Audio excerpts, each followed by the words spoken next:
Chers frères et sœurs en Christ, tous les membres des églises branches et des sanctuaires locaux, les téléspectateurs de JCN et tous les enfants de Dieu qui assistent au culte via Internet. Ceci est la 76e session sur la série de sermons sur la Genèse.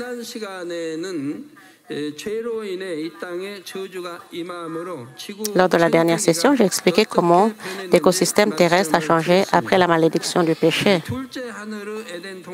Adam, Ève et tous les serpents ont été maudits et chassés du jardin d'Éden, au deuxième ciel, vers la terre, au premier ciel.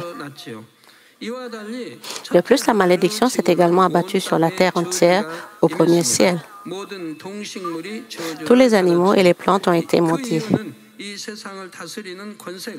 La raison en est que le pouvoir de gouverner ce monde est passé d'Adam à Satan, le diable. Ce que je dis a été prouvé au fil du temps.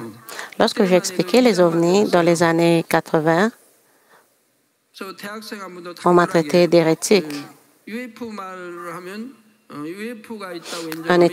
À l'époque, un étudiant m'a posé cette question audacieuse. Si un chrétien mentionne les ovnis, c'est une hérésie, n'est-ce pas? Ils dirent qu'affirmer que les humains vivaient ailleurs que sur Terre était faux, contraire à la Bible et donc hérétique. Mais aujourd'hui, la plupart des gens admettent l'existence des ovnis.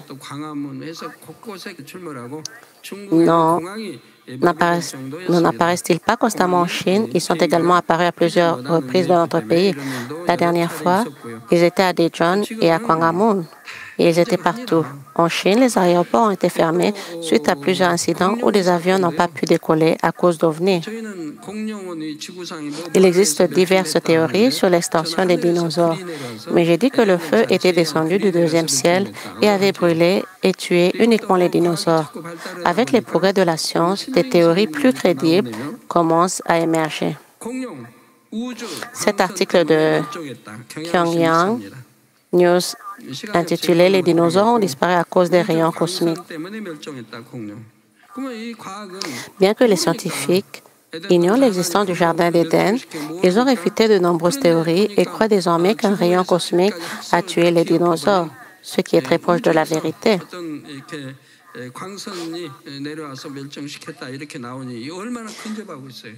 Ils ne peuvent absolument pas connaître l'étendue du feu divin dans le jardin d'Éden, ni comment tout s'est éteint, mais ils s'en rapprochent.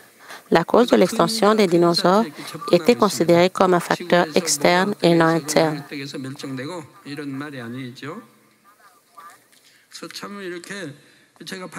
Beaucoup de mes prêches dans les années 1980 et 90 se confirment aujourd'hui. Je dis depuis le début des années 80 que les gens auront des côtes bas 666 sur le front et les poignets. Il est prévu de le mettre en œuvre aux États-Unis. Il y a une raison pour laquelle les gens doivent se le faire graver sur le front et les poignets. Cela prouve l'exactitude de la Bible.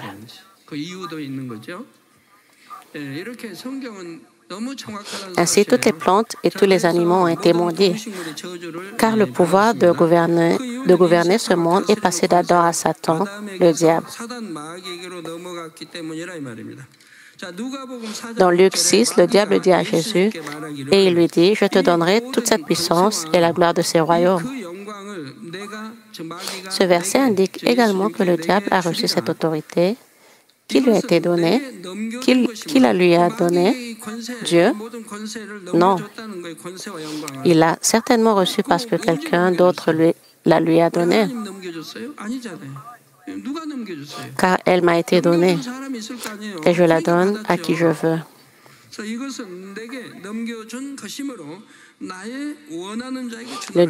Le diable dit, je l'ai reçu et je peux le donner à qui je veux. Il dit qu'il donnera la puissance à notre Seigneur. Alors, il dit à Jésus de lui obéir. L'expression « car elle m'a été donnée » signifie qu'Adam a remis le pouvoir du monde à Satan. Dieu a donné l'autorité à Adam, n'est-ce pas? Pour qu'Adam règne, gouverne et soumette. Ce pouvoir a été donné à Adam, qui a désobéi et péché, et ainsi son esprit est mort, comme Dieu l'avait dit. Et à qui a-t-il obéi? Adam est devenu l'esclave de celui à qui il a obéi. Parce qu'il a obéi à l'ennemi, le diable, il n'a eu d'autre choix que de lui céder toute autorité. En obéissant à Satan, Adam a remis toute son autorité à Satan, qui a pris le pouvoir sur le monde. Ainsi, ce monde, autrefois sous l'autorité d'Adam, fut gouverné par Satan et le diable. À cause du péché, la terre entière, ainsi que tous les animaux et les plantes, tombèrent sous la malédiction. Parmi eux, le serpent fut le plus maudit. Qu'advint-il de lui?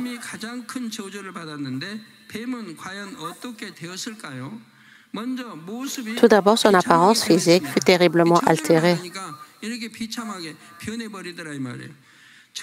À cause de la malédiction, l'apparence des serpents prit celle de ce misérable serpent.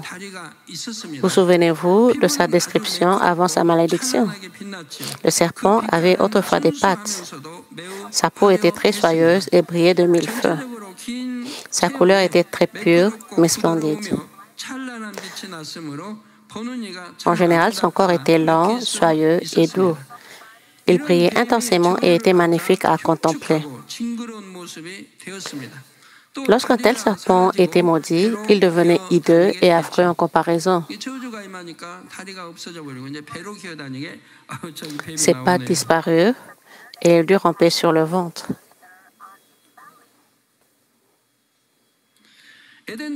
La malédiction est arrivée, ils ont perdu leurs jambes et rampent désormais sur le ventre comme vous les voyez. Cette malédiction s'est abattue sur tous les serpents chassés du jardin d'Éden, ainsi que sur tous les serpents de la terre. La raison est que la ruse est présente chez tous les serpents. C'est pourquoi le serpent est décrit comme rusé dans Genèse 3:1. C'est pourquoi le serpent aurait pu tenter Ève et la tromper. De nos jours encore, les hommes usent de telles ruses pour se tromper les uns les autres. C'est pourquoi Dieu a laissé tous les serpents ramper sur le ventre pour montrer qu'ils sont des êtres les plus bas parmi tous les animaux. À l'origine, ils n'étaient pas créés ainsi, mais leurs pattes ont disparu. Quelle misérable transformation! Puis, Dieu dit au serpent dans Genèse 3:14, « Et tu mangeras de la poussière tous les jours de ta vie. » Avez-vous déjà vu un serpent manger de la poussière? Je ne pense pas. C'est parce que les serpents ne mangent pas de poussière.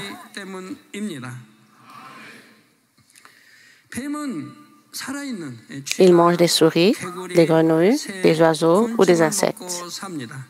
Les grands serpents mangent aussi des lapins. Alors pourquoi Dieu a-t-il ordonné aux serpents de manger de la poussière? Son commandement a une signification spirituelle. Dans le verset, le mot poussière désigne l'homme créé à partir de la poussière du sol. La poussière désigne une personne créée à partir d'argile. Le terme serpent désigne l'ennemi, le diable et Satan. Par conséquent, l'expression « les serpents mangent la poussière » a le sens spirituel de l'ennemi, le diable et Satan qui s'attaquent aux pécheurs et leur infligent épreuves et afflictions. Les épreuves et les tribulations ne surviennent pas par hasard. Elles surviennent parce que Satan agit sur les gens. Dieu a dit au serpent, symbolisant Satan, « Et tu mangeras de la poussière tous les jours de ta vie. » Il s'approche donc de ceux qui ont péché et accomplissent son œuvre. Ceux qui ne croient pas en Dieu sont esclaves du diable et de Satan depuis le commencement. Si un homme croyant en Dieu commet un péché, Satan peut l'en accuser. Satan peut exiger le prix du péché de Dieu. Satan peut, en toute confiance, exiger du pécheur qu'il paie le prix du péché qu'il a commis. Dans le livre de Job, Satan a posé toutes les exigences à Job. parce que Dieu a ordonné à Satan et tu mangeras de la poussière tous les jours de ta vie. Par conséquent, si vous avez commis un péché, repentez-vous-en rapidement et soyez purifiés par le précieux sang de Jésus-Christ. À Satan qui vous demande le prix de votre péché, montrez-lui que le Seigneur Jésus-Christ a déjà payé le prix de votre péché. Alors Satan ne pourra plus vous affliger d'épreuves ni d'afflictions. Cependant, si vous commettez un acte grave de la chair, vous pourrez connaître des raffinements dans votre vie. Ainsi, si vous avez commis un péché qui ne mène pas à la mort, repentez-vous et confessez-le rapidement. Si vous vous détournez, Dieu vous pardonnera. Lorsque vous implorez le pardon par le sang du Seigneur et que vous trouvez la paix dans le pardon, Satan ne pourra plus vous faire d'obstacle. Si le péché ne mène pas à la mort, il peut être pardonné jusqu'à 70 fois, 7 fois.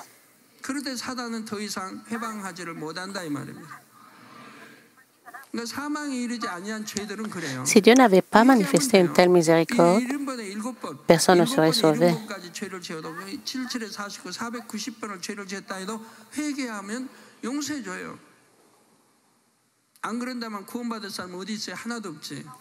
Cependant, les péchés qui mènent à la mort, les œuvres de la chair ne sont pas pardonnées. Si vous commettez de tels péchés, vous ne pouvez pas vous repentir car ils mènent à la mort.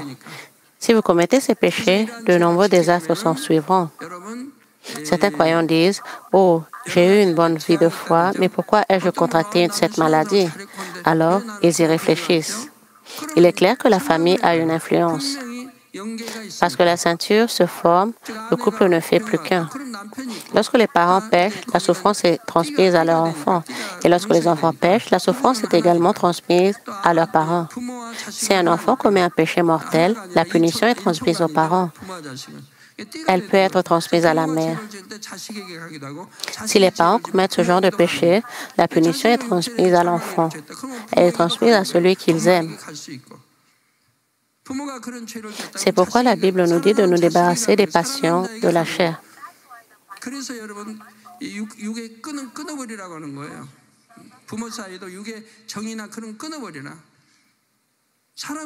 L'amour doit être spirituel, même au sein d'une famille. Si vous pratiquez l'amour spirituel et que vous retranchez les passions de la chair de votre famille, vous ne serez pas affecté par les liens familiaux. Cependant, comme la plupart des croyants ne le font pas, les péchés d'un mari peuvent être transmis à sa femme ou à leurs enfants et inversement.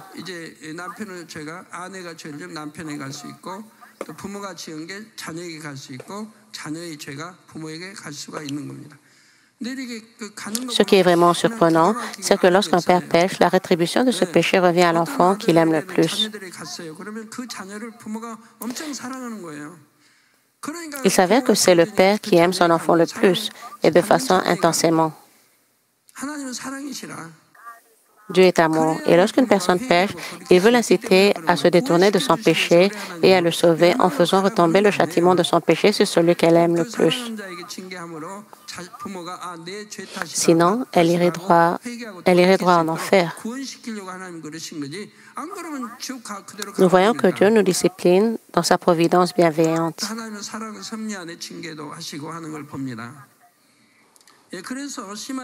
Ainsi, si vous commettez une œuvre charnelle importante, vous pourriez être soumis au raffinement. En particulier, pour les actes de la chair qui mènent à la mort, vous pourrez recevoir une rétribution. De tels raffinements et cette rétribution ne sont permises qu'avec la permission de Dieu. Par conséquent, vous pouvez devenir complet grâce à ces raffinements. Si vous vous repentez et vous vous détournez, vous pouvez être guéri et sauvé. Mais si vous ne vous détournez pas, vous vous enfoncerez davantage dans le marais du péché et finirez par la mort. Ceux qui commettent des péchés qui mènent à la mort savent quel genre de péché ils commettent, mais ils ne peuvent s'en échapper et continuent de pécher délibérément. C'est comme être coincé dans un marais profond sans pouvoir en sortir. Ils ne peuvent recevoir l'esprit de repentance et ne peuvent se repentir. Et ils sont destinés à tomber en enfer. Chers frères et sœurs en Christ, la prophétie qui dit que l'œuvre de Satan sera freinée par le Seigneur Jésus est écrite dans Genèse 3, 15. Dieu dit, je mettrai l'inimité entre toi et la femme, entre ta postérité et sa postérité. Celle-ci t'écrasera la tête et tu lui blesseras le talon.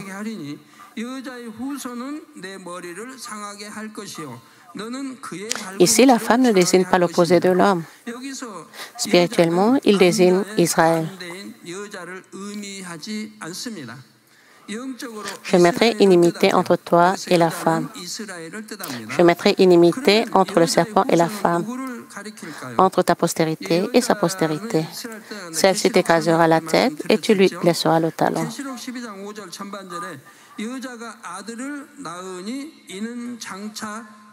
Ici, femme ne désigne pas l'opposé de l'homme. Cela fait référence spirituellement à Israël. Alors, qui est sa postérité? J'ai dit que la femme représente Israël dans l'Apocalypse. Apocalypse 12, 5 dit « Elle enfanta un fils qui doit paître toutes les nations avec une verge de fer. » Qui est cet homme? Il est notre Sauveur, Jésus-Christ. Et la femme enfanta un fils, et Israël enfanta ce Sauveur. 7. Elle enfanta un fils qui doit paître toutes les nations avec une verge de fer, désigne Jésus-Christ. Par conséquent, sa postérité dans Genèse 3,15 désigne également Jésus-Christ. Ce verset dit, celle-ci, bien sûr, Jésus-Christ, t'écrasera la tête et tu lui blesseras le talon. Un serpent meurtri à la tête est mortel. Si vous lui brisez la tête, il mourra. Jésus-Christ t'écrasera la tête. Signifie que Jésus-Christ brisera l'autorité de Satan qui incite le serpent. Dieu continue en Genèse 3,15 et tu lui blesseras le talon. Cela signifie que Satan meurtrira Jésus au talon. Si un homme est meurtri au talon, il ne peut pas marcher et cela le fera tomber. Ce verset signifie donc que Jésus sera cloué aux deux pieds et crucifié. C'est ainsi que Dieu nous annonce ce qui se passera dans le futur. Au moment où le péché est entré dans l'humanité par Adam, Dieu a offert aux pécheurs un moment d'être sauvés. Autrement dit, Dieu avait promis qu'il avait prévu la naissance du Messie en Israël pour sauver les pécheurs. Satan le savait aussi, mais il ne voulait pas perdre son autorité dans la passivité. Satan et les démons pensaient qu'en se débarrassant de celui qui était né comme sauveur, ils s'empareraient du pouvoir dans ce monde pour toujours. Le plan leur semblait plausible. Quand naîtra la postérité de cette femme? Attendait-il avec impatience? Quel pays visait-il? La Corée? Les États-Unis? L'Afrique? Puisqu'il est la postérité de la femme, il naîtra en Israël, n'est-ce pas? C'est pourquoi Israël est leur cible.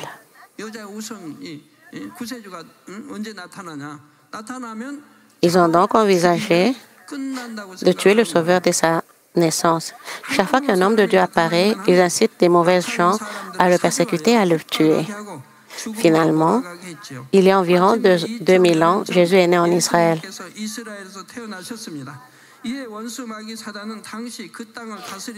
L'ennemi, le diable et Satan ont donc incité le roi Hérode, qui régnait alors sur le pays, à tuer l'enfant Jésus.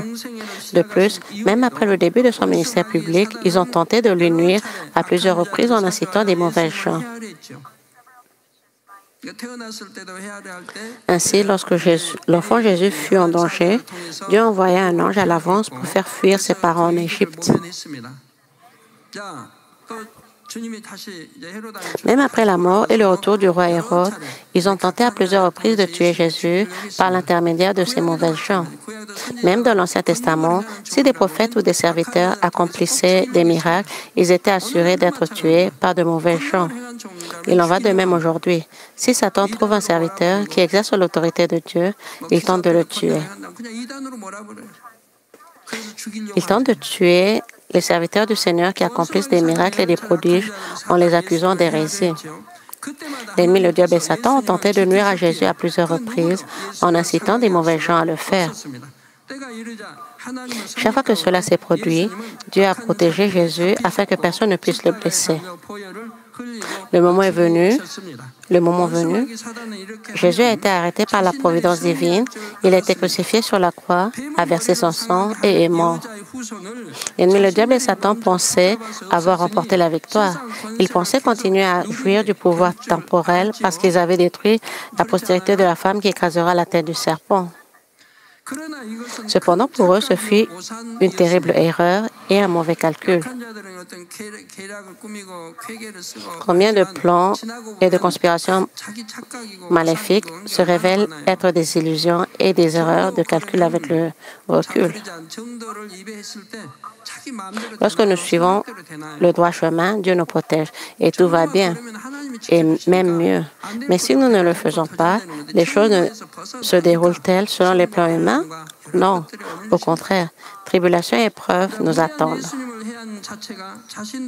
En faisant du mal à Jésus, ils se blessaient eux-mêmes. Qu'est-ce que cela signifie?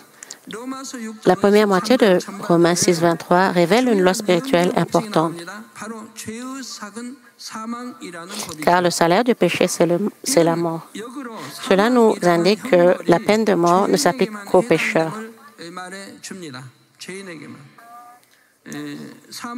La peine de mort ne s'applique qu'aux pécheurs, comme Adam et Ève qui ont désobéi à Dieu et sont devenus pécheurs, subissant ainsi la mort. En termes simples, un innocent ne peut être tué. Si vous ne commettez pas de péché qui mène à la mort, l'ennemi, le diable, ne peut pas vous tuer.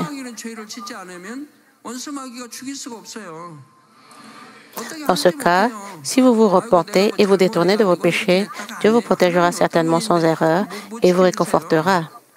Il est notre Dieu, le Père.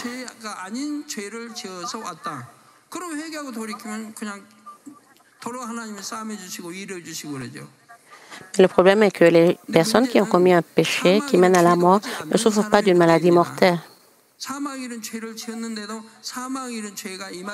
L'Épître aux Hébreux mentionne ceci. Si quelqu'un commet un péché qui mène à la mort sans souffrance ni discipline, il est un enfant illégitime. Comment pourrait-il être illégitime? Pourquoi serait-il illégitime s'ils acceptaient le Seigneur comme leur sauveur?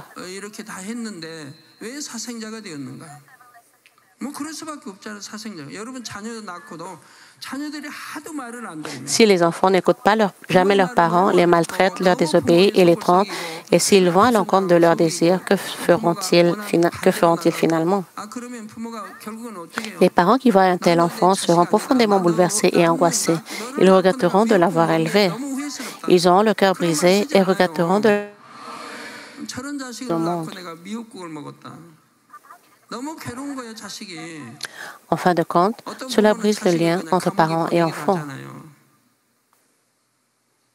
N'y a-t-il pas des parents qui envoient leurs enfants en prison?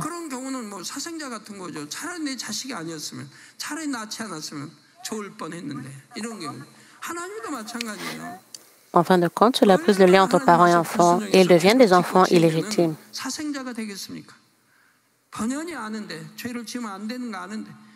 Il en va de même pour Dieu.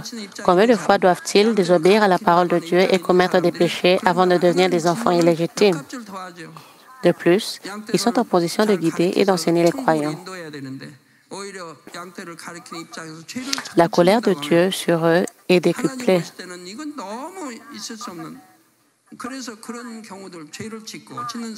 Ils auraient dû bien enseigner le troupeau et le conduire au ciel.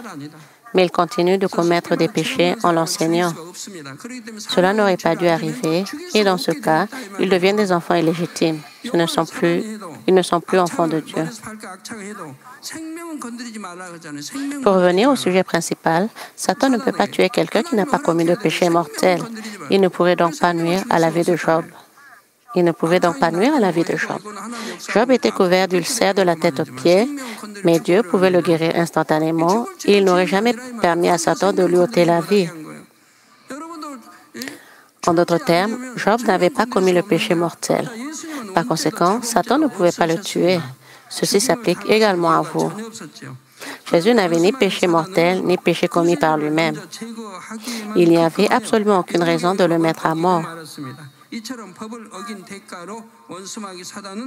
Mais l'ennemi, le diable et Satan se sont empressés de se débarrasser du Messie et ont fini par transgresser la loi spirituelle. Quant au prix de cette transgression, l'ennemi, le diable et Satan ont dû abandonner leur autorité. En conséquence, ils ont été contraints d'abandonner ceux qui avaient accepté Jésus-Christ et de ne faire qu'un avec lui.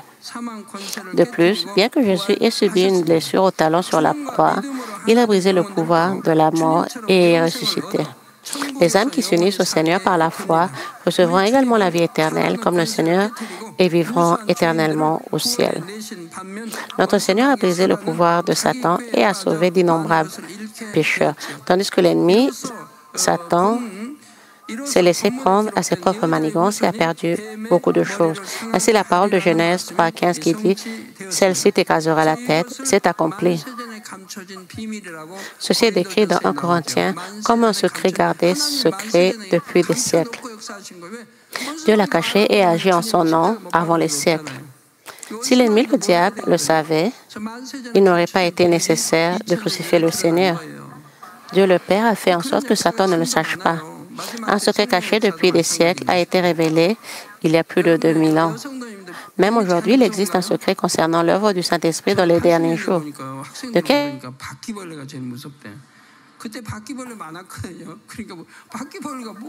quel animal avez-vous le plus peur? Dans les années 1980, les étudiants répondaient que les cafards étaient ce qui leur faisait le plus peur.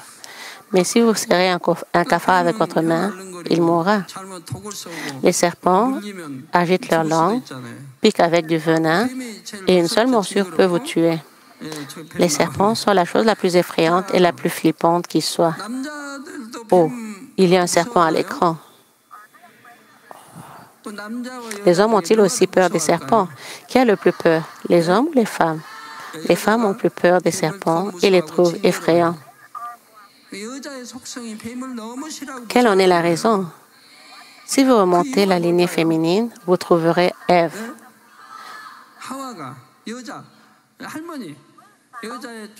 Tentée par le serpent, elle mangea du fruit de l'arbre de la connaissance du bien et du mal et fut maudite.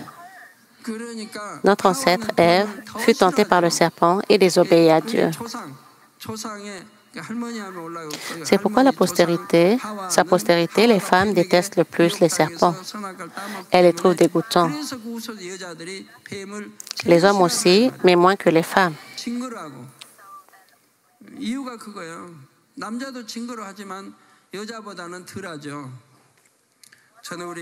Une de mes nièces détestait tellement les serpents qu'elle s'évanouissait au moindre cri. « Il y a un serpent !» Alors, quand elle allait aux eaux, elle évitait les endroits où il y en avait.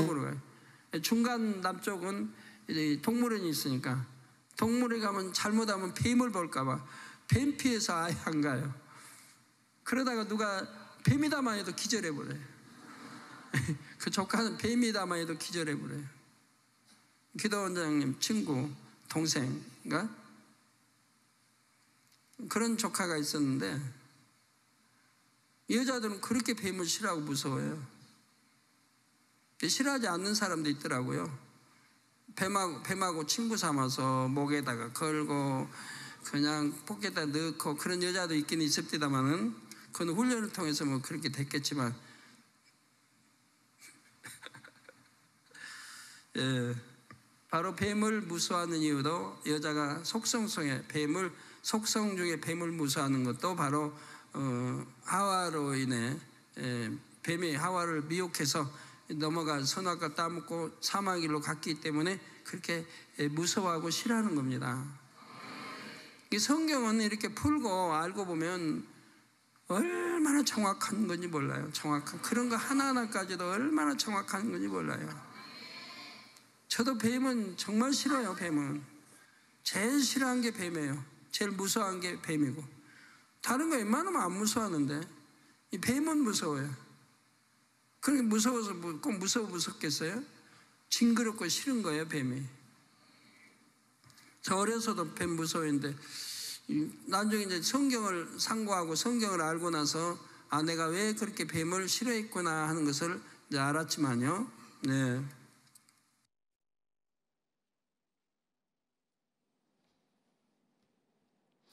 들으신 말씀을 생각하시면서 기도하시겠습니다.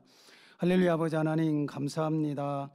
오늘도 아버지 우리 원로 목사님 통해서 아버지 뱀에게 내린 저주를 통해서 우리 인간 경작이 아버지 시작되는 것과 아버지 하나님 또 우리 예수님의 구세주일 것을 이스라엘에 태어날 것을 말씀하시면서 그 말씀이 얼마나 비밀스럽고 얼마나 깨우침이 되고 우리에게는 아버지 하나님 또 시험과 환난을 이길 수 있는 아버지 또 그런 아버지 귀한 말씀을 사랑하는 당회님께서 또 우리 원로 목사님께서 Aujourd'hui, nous apprenons 우리 성도들이 더 각성해서 죄를 짓지 que la malédiction au sujet d'Adam et le serpent,